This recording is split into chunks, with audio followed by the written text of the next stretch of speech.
Alright guys, this is going to be a review of how to use an AR-15 for beginners. This right here, this model is called the Stag Arms Model 3, and this is an AR-15, an M4, an M16. They all go by similar names, but really for the consumer, not in the military, this is considered an AR-15. This model right here is made by Stag Arms. It's called the Model 3. And basically every AR-15 is pretty similar in how it operates. This particular firearm is chambered in 5.56 caliber. That's also known as .223. There is a difference between the rounds. 5.56 is primarily used for the military. .223 is primarily a consumer round. But nowadays a lot of your consumer firearms, or AR-15s, are chambered to shoot both. This specifically says it on the firearm that it's 5.56, so that means it can shoot, like I said, 5.56 or .223. This is what the round looks like. Again, when you're purchasing one of these, in my opinion, it's best to have a firearm chambered in 5.56. That way you know it can shoot .223.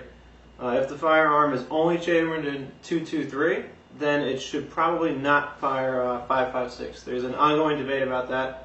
I'm not going to get into that. I'm just here to teach beginners a little bit about the firearm, how it works, and give you my opinion of it. Pretty simple, like I said. If you're looking at this side of the firearm, right here is the safety. Right now it's on fire. If you turn it like this, it'll turn it to safety. You can only put the safety on when there's a round in the chamber and there's a magazine in the magazine holder. If there's not, such as right now, you cannot do that. So right now the firearm is unloaded, it's on fire, but you can't put it on safety because it's not loaded. Magazine is fairly simple. Depending on your state, you can have either 10 rounds, 30 rounds, whatever the situation might be. In this case, I have a 10-round clip, which is supporting the firearm. This is a 20-round pre-ban, because I live in a state where you have to have pre-ban magazines. In other states, you can do otherwise. So very briefly, if you're looking at the firearm, this is your clip. It's very simple. The clip just goes in the magazine, goes in the magazine holder. You push it in until it clicks in. Now it's in there. To release it, you go to the other side of the firearm, and let me just show you for the camera. The other side has a button right here. You just depress this button, and the clip, or the magazine, comes right back out. And that's the same for a 10 round, 20 round. It makes no difference. You put the magazine in. When you're done, press the button. It comes right back out. Let's say this was loaded. Let's say the magazine had a round in it. You would take the magazine, you would insert it into the magazine holder until it clicks. And then there's a charging handle in the back of the firearm right here. It's hard to see with the camera. There's a little handle, it looks like a T. You grab on it and you pull it back all the way, and what that does is it opens a little door here. This is the ejector where the spent case comes out. Once you pull this back, you let go. Now in this case, because the magazine is empty, it's going to lock in the open position. What you can do, just for show, you turn the firearm around again. There's another button right here on the side. If you press this, it releases the bolt into the firing position. Again, there is no round in the chamber, so that's why it locked in the open position. It's very similar to a handgun, semi-automatic handgun. When you're finished firing your last round with the Glock, for example, it locks open the slide. So to release it, you just press this, and now the bolt is in the forward position. If there was a round in the chamber, it's now ready to fire. So at this point, I could put it on safety because the gun doesn't know that there's no round in the chamber, so safety would work at this time.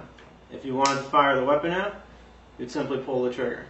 Again, I'm not going to do that because, again, safety is paramount, but that's how it would work. When you're finished firing for the end of the day, again, just press the button on this side to release your magazine.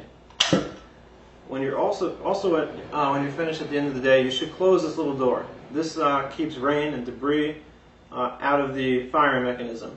I think it's good practice to close this when you're done. Once you close it, it will remain closed unless you slide down to open it or pull the charging handle back. If you're not sure if there's a round in the chamber, let's say you're at the range, you're finished, you want to put it away, you're not sure if it's loaded or not. First thing you always do with any semi-automatic firearm is you press the button to eject the magazine. If there's no magazine in here, you're going to pull the charging handle back. If there is a round in here, it's going to eject it. If there's not, you'll be able to clearly see that there is no round. So I'm pulling it back. There is definitely no round in here. I can visualize it. I can see right down the magazine holder. Now I can pull the trigger in a safe direction, and the firearm is empty. There's a button here on the side of the firearm. This is if the round gets stuck in the chamber, maybe it didn't come out of the magazine correctly. It pretty much just presses and advances the round a little bit to get it unjammed. I've never had to use this. I've never had a jam round in my AR. That's pretty much how an AR-15 works. There's a lot of accessories you can get for it. This is a 4-power scope made by Nikon. I think it's a great scope. I really do like it a lot. You can change grips over here, you can change barrels, you can change the buttstock of the firearm. I live in a state where you must use a 10 round, you must have a fixed buttstock, so this does not move. This is permanent. But in other AR-15s you could squeeze here and this could slide forward or back. Again, it depends on your state. And again, that's pretty much how it works. There's rails here. You can put accessories, you can put flashlights, you could put slings over here. All sorts of stuff you can do to customize it. You could change the bolts, you could change the pins, you could change triggers. A lot of times you might hear upper and lower and you don't know what that means.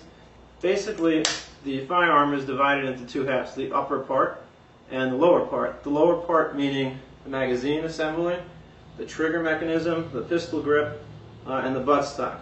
And the upper part would be the upper half of the firearm. I'm going to show you really quick. There is a button here, or not a button really, but a pin. And if you press this pin in, it's kind of hard on this because I don't usually take this apart. You can separate the upper and the lower half. I'm just going to show you quickly the difference here. So I pop the pin, and now the AR-15 opens up in half.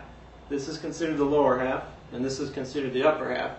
You could, make your own. You could purchase a lower half from one company, from Colt. You could purchase an upper half from Stag Arms, Bushmaster. There's lots of different brands. Smith & Wesson. Or you can make a proprietary brand. I don't know all the companies out there that make them, but you can customize and interchange all different parts. I'm not a gunsmith. I have never done that. I don't really know how to do that, but I assume it's relatively easy. Lots and lots of people do that.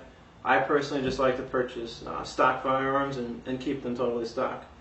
Also, when you open it up like this, it makes it easier for cleaning. You can oil the parts in here, you can oil parts in here. I will make another video that shows you how to clean it. You can actually take the whole handle out, you can take the bolt out, the bolt carrier, the firing pin, and you can pretty much disassemble the whole firearm for cleaning and maintenance. And to put it back together, pretty much just realign it, push the pin, that's it. It's back together. So like I said, that is pretty much for a beginner. How to use an AR-15. Very simple. I know it looks intimidating if you're not used to it. If you've never had one, you've never fired one. It gets a bad reputation because of its looks. It's called the ugly black gun, but it's really no different from any other hunting rifle, sporting rifle, military rifle. It all serves the same purpose. It just looks different from other firearms. So I hope this video was helpful. I'm going to do another review of this specific firearm, the Stag Arms Model 3. And I'm going to do a review of another one that I have, which I'm selling. It's a Colt, but I'll do a review just so you guys have an idea of what I think of it. If you found this video helpful, please leave comments. If you found any of my videos helpful, please subscribe to my channel. And I appreciate any feedback. If I explain something that you disagree with or you have another way of doing it, please feel free to let me know. I'm always open to comments and feedback. Thank you, guys.